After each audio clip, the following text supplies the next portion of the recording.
Gisa na ang pansit canton. Naigisa na-stop kasi yung video. Naigisa ko na.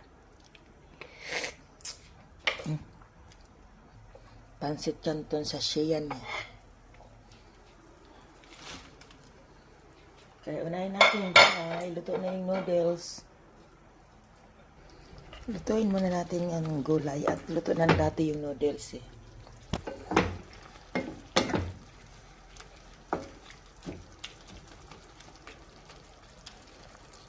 Konting kulo lang yan, okay na. Timpla na. Dahil dati ng luto ng noodles, ilagyan na natin siya. Pansit canton.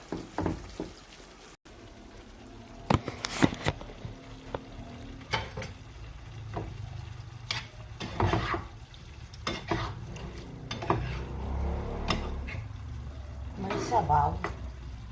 Ay, may sabaw yung pansit ko.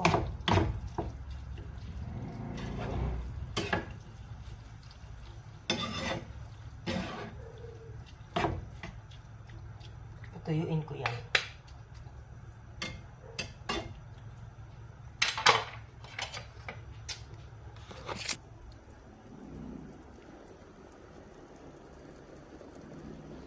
Ang pansit canton na may sabaw.